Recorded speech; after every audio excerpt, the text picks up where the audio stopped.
Hello guys, welcome to another video of stock market friends. RD industries limited guys, इस IPO का आज day 2 का subscription open हो रहा है। जानेंगे लाइव सब्सक्रिप्शन जीएमपी कितना चल रहा है, लिस्टिंग कितना मिलेगा, परफॉर्मेंस कैसा रहा, अप्लाई करिए या फिर फाइनल डिसीजन क्या ले, इन सभी पॉइंट्स को डिस्कस करेंगे। और ये कोई रिकमेंडेशन वीडियो नहीं है, इसलिए जो भी फाइनल डिसीजन होगा अपने रिस्क पर लीजिएगा। चलिए फ्रेंड्स, वीडियो स्टार्ट करते हैं। तो गाइस, आईपीओ 5 से 7 तक, 5 को ओपन होता है, 7 कल के दिन क्लोज किया जा रहा है। 3 डे आईपीओ, 12 अगस्त का लिस्टिंग डेट, ₹2 का फेस वैल्यू, 50 to 53 रुपीज का प्राइस बैंड, 281 शेयर्स की lot size, fresh capital OFS का combination, book build IPO, 426 crore का issue size, 8 crore shares issue किया गया है, जिसमें फ्रेश कैपिटल 320 करोड़ का, ऑफर फॉर सेल 106 करोड़ का किया जा रहा है। बीएससी एनएससी दोनों एक्सचेंज में लिस्टिंग होगा। अलॉटमेंट डेट 10 अगस्त का 11 को रिफंड रिलीज किया जाएगा। शेयर्स डीमैट अकाउंट में क्रेडिट होगा। ऑफर दिया गया है क्यूआईबी, एंकर इंक्लूड नहीं करेंगे, 20%, big H 10 small H 5 retail 35% का। रिटेल मिनिमम 1 लॉट अप्लाई कर सकते हैं, 281 शेयर्स मिलेंगे, 14.9 थाउजेंड पे करना पड़ेगा। मैक्सिमम 13 लॉट अप्लाई कर सकते हैं, 1.9 लाख पे करना पड़ेगा। Small H N I minimum 14 lot apply कर सकते हैं, 2.1 लाख पे करना पड़ेगा। मैक्सिमम 67 लॉट अप्लाई कर सकते हैं, 10 लाख पे करना पड़ेगा। Small big H N I minimum 68 lot apply कर सकते हैं, 10.1 लाख पे करना पड़ेगा। मैक्सिमम कोई लिमिट नहीं है, लेकिन अगर 5 टाइम सब्सक्राइब होता है रिटेल, स्मॉल एच एन आई, बिग एच एन आई, जिस भी कैटेगरी में, तो आपको मिनिमम लॉट होगा। जैसे रिटेल में only 1 lot, small H N I 14 lot, big H N I only 68 lot allotment होगा अगर 5 टाइम सब्सक्राइब होता है तो। एंकर से 128 करोड़ का फंड रेज कर चुका है। लेकिन अगर हम इसके सब्सक्रिप्शन की बात करें तो डे 1 सब्सक्रिप्शन अगर देखा जाए तो कंपनी में नो डाउट अगर सब्सक्रिप्शन ओवर सब्सक्राइब है। क्यूआईबी 1.1 टाइम सब्सक्राइब किया, 1.8 करोड़ शेयर्स बेट किया, 96 करोड़ का।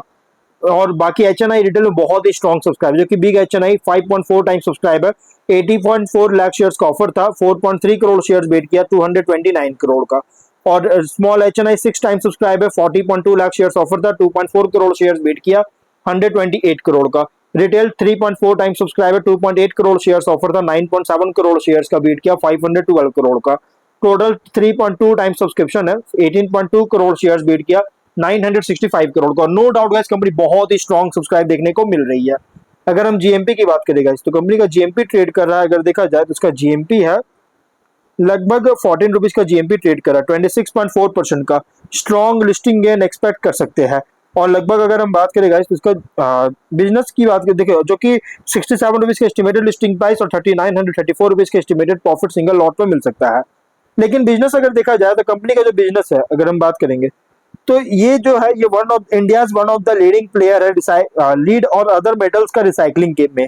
और फाइनेंशियल देखा जाए तो टॉप एंड बॉटम लाइन में रिमार्केबल ग्रोथ देखने को मिल रहा है एवरी फाइनेंशियल ईयर। लेकिन गाइस, कंपनी का यहाँ पे अगर देखिए, यूजर इंडस्ट्री के जो के प्रॉक्सिमिटी में कंपनी काम कर रही है, उसके पास निकट में काम कर रहा है, जिससे हाइयर मार्जिन जो कि अर्न करने में हेल्प करता है। लॉजिस्टिक्स पर सेव हो रही है, क्योंकि देखिए लॉजिस्टिक्स के लिए ट्रांसपोर्टेशन जो चार्ज होता है ना, बहुत कम लगता है इसके लिए।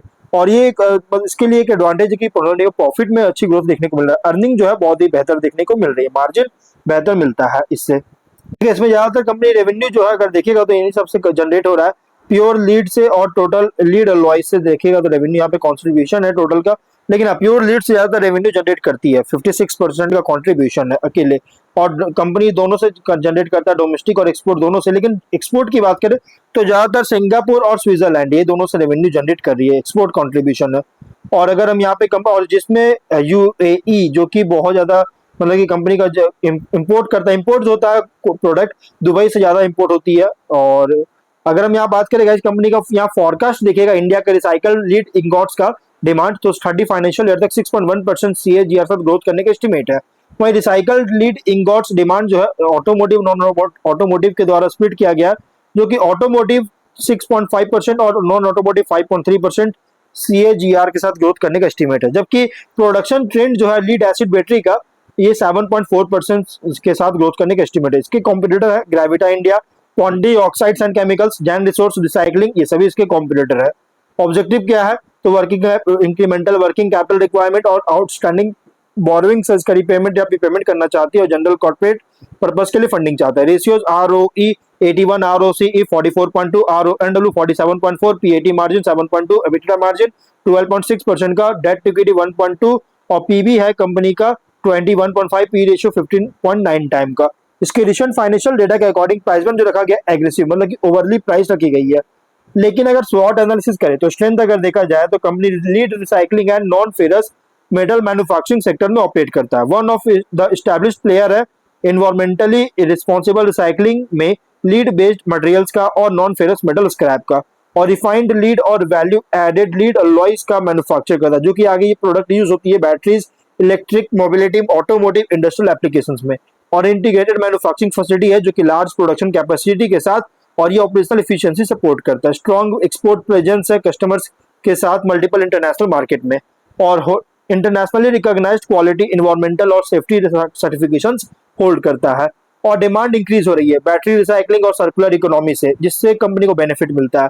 लेकिन वीकनेस की बात करें तो बिजनेस डिपेंड करता है recyclable lead scrap battery waste के अवेलेबिलिटी पर। प्रॉफिटेबिलिटी अफेक्ट कर सकता है लीड प्राइस में फ्लक्चुएशन के द्वारा, वर्किंग कैपिटल इंटेंसिव इन्वेंट्री और रिसीवेबल रिक्वायरमेंट्स के कारण। Business subject to strict environmental और पॉल्यूशन कंट्रोल रेगुलेशंस पर है, और रेवेन्यू डिपेंड करता है बैटरी और इंडस्ट्रियल सेक्टर से डिमांड पर। लेकिन अपॉर्चुनिटीज की बात करें, डिमांड ग्रो कर रही है लीड रिसाइकलिंग और सस्टेनेबल मेटल रिकवरी के लिए। Electric vehicle, energy storage systems का एक्सपेंशन लीड प्रोडक्ट्स के लिए डिमांड इंक्रीज कर सकता है। एक्सपोर्ट इंक्रीज हो रहा है जिससे रेवेन्यू को आगे डाइवर्सिफाई कर सकता है। Capacity expansion, operational efficiency, profitability improve कर सकता है।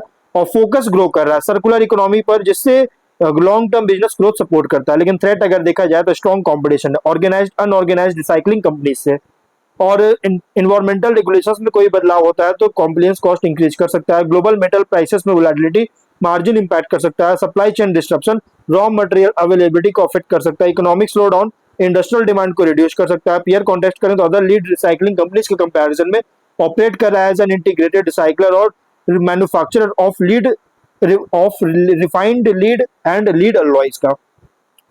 कंपनी कम्पीट करता है manufacturing skill, product quality, operational efficiency, export presence और कस्टमर रिलेशनशिप पर।